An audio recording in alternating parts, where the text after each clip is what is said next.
Assalamualaikum warahmatullahi wabarakatuh. Halo, apa kabar kakak-kakak Solih?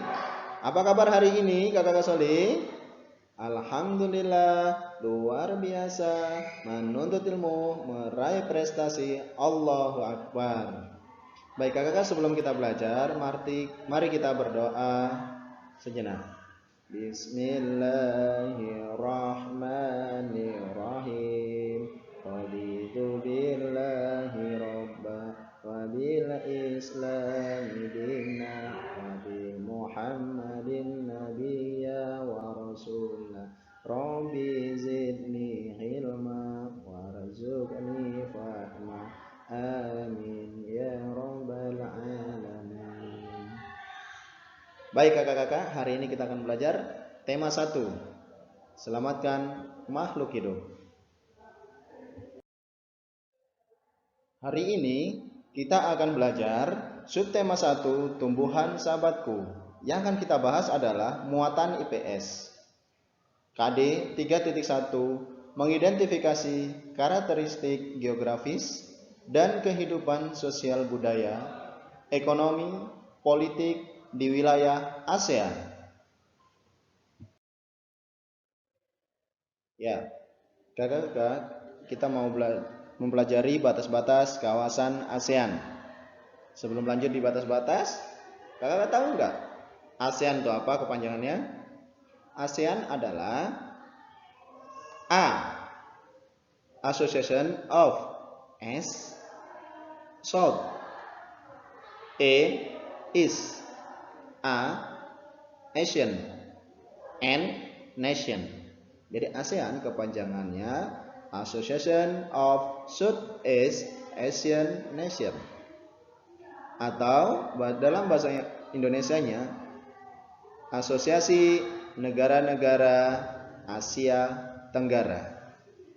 Nah, sekarang kita akan belajar batas-batas kawasan ASEAN. Di sebelah utara, negara ASEAN berbatasan dengan negara Tiongkok. Di sebelah selatan berbatasan dengan negara Timor Leste, benua Australia, dan Samudra Hindia. Di sebelah timur, negara-negara ASEAN berbatasan dengan Samudra Pasifik dan Papua Nugini. Sedangkan di sebelah barat berbatasan dengan negara India, Bangladesh, dan Samudra Hindia. Berdirinya ASEAN berdiri tanggal 8 Agustus 1967 berdasarkan Deklarasi Bangkok.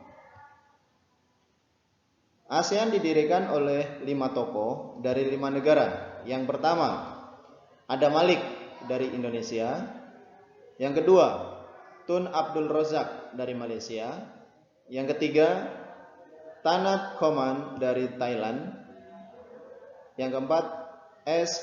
Rajaratman dari Singapura. Dan yang kelima, Narciso Ramos dari Filipina.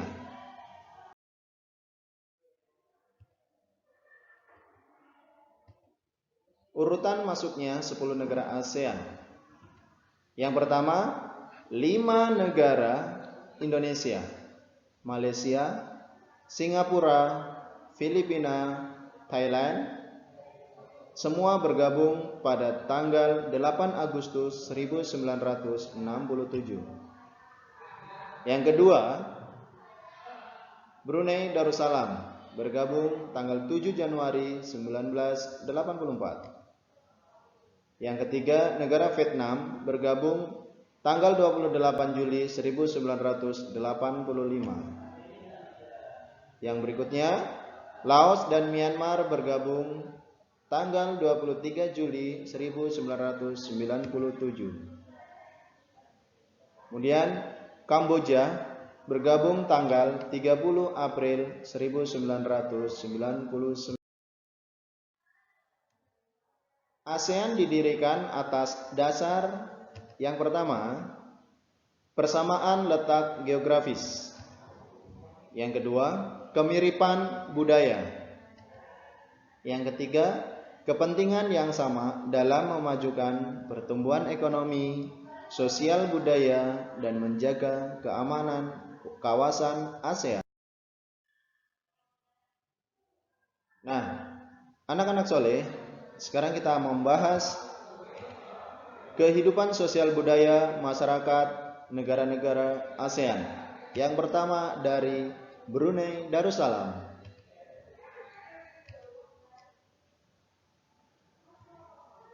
Ya, ini bendera Brunei Darussalam. Nah, Kampung Anyer adalah desa terapung di Brunei Darussalam dan pernah menjadi pusat pemerintahan. Dalam percakapan, menunjuk dengan jari telunjuk dianggap kasar. Kebiasaan melepas sepatu jika memasuki rumah orang lain. Tidak berjabat tangan dengan lawan jenis. Yang berikutnya kita mau lihat budaya di negara Malaysia. Gambar di atas adalah patung Dewan Murungga di Batu Kafes.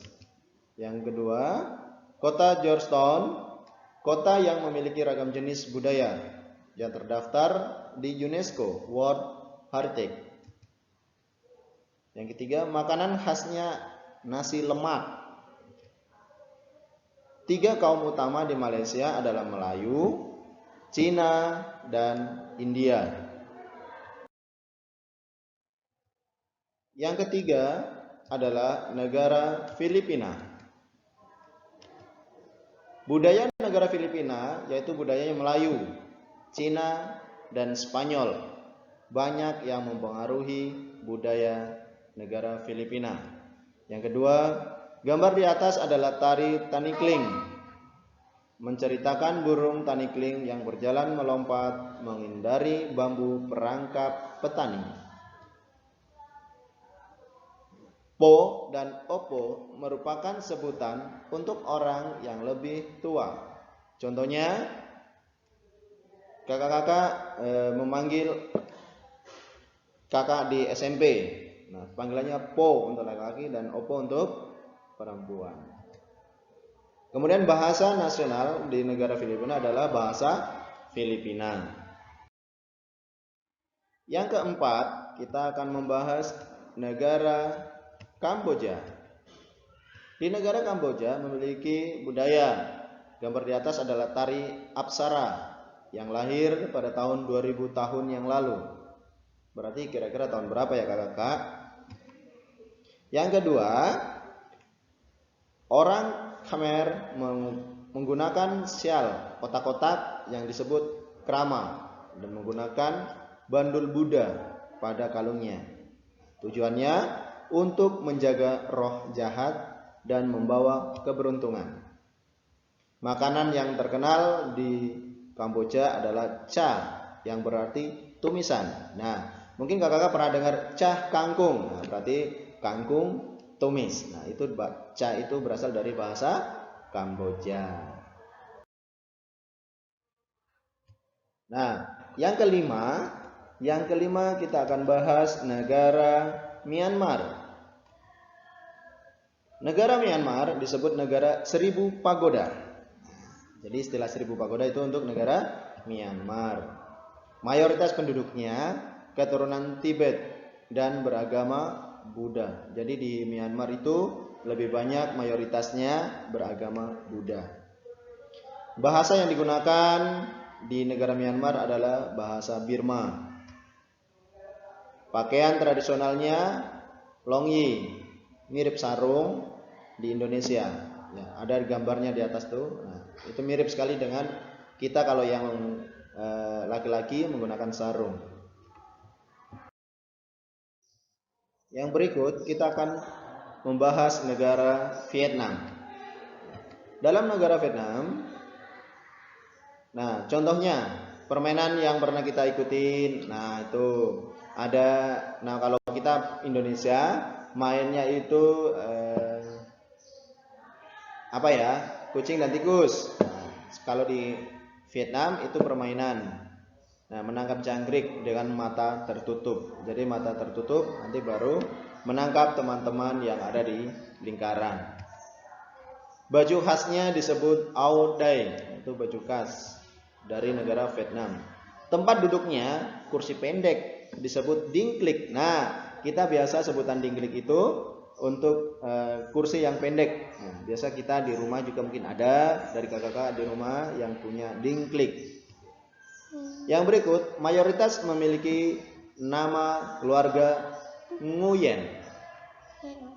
Nah, itu mayoritas nama keluarga Nguyen atau disebut marga.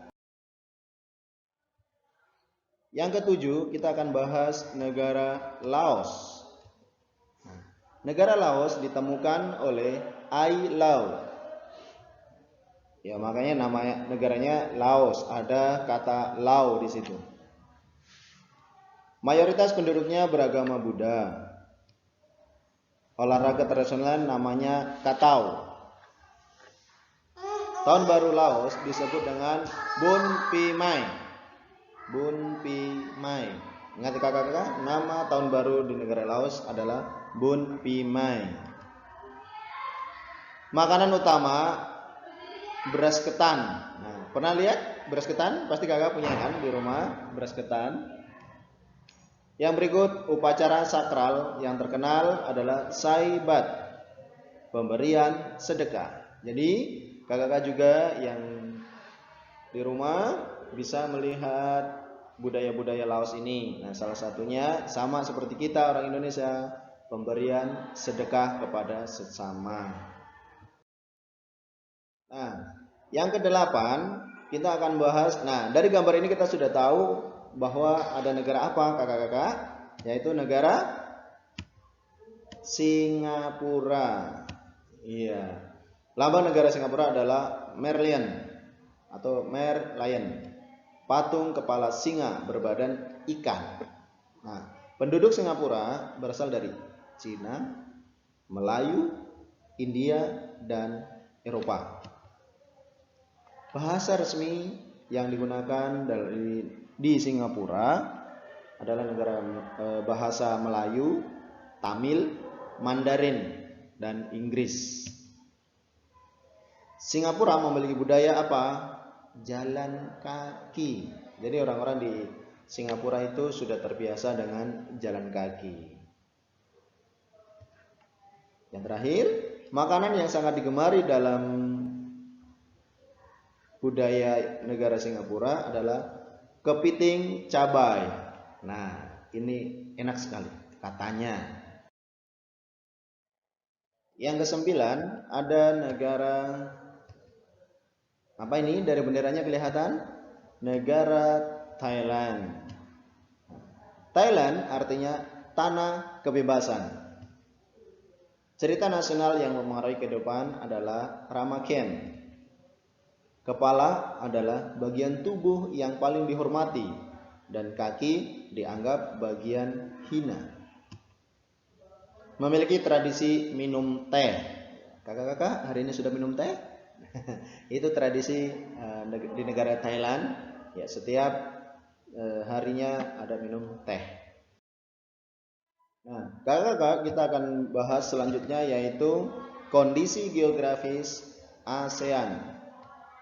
Ya, letak geografis negara-negara ASEAN di antara 3 perairan yaitu Samudra Hindia, Laut Cina Selatan, Samudra Pasifik. Daratan di kawasan ASEAN dibagi menjadi 2, yaitu daratan berbentuk semenanjung, yang kedua daratan berbentuk gugusan kepulauan. Nah, semenanjung itu seperti itu. Ya, ada daratan berbentuk peta, ya, atau di peta itu daratan semua lebih banyak, luas. Sementara kalau kepulauan, yaitu pulaunya kelihatan banyak. Nah, makanya Indonesia banyak pulau-pulau disebut dengan negara kepulauan. Bagaimana kakak-kakak? Paham? Ya, kakak-kakak yang solih. Demikian materi kita hari ini. tentang sosial budaya dan letak geografis negara-negara ASEAN. Nah, tapi tadi ada satu negara yang belum kita bahas. Negara apa? Yaitu negara Indonesia. Nah, untuk itu Ustadz hari ini kasih tugas ke kakak-kakak, yaitu tugas carilah budaya dan kehidupan sosial masyarakat Indonesia. Boleh melalui media sosial, boleh membaca buku-buku bacaan. Silakan dituliskan di sebuah kertas atau buku tugas, kemudian difoto dan dikirim via Japri ke Ustadz Nana. Demikian pembelajaran hari ini, kakak-kakak yang solih.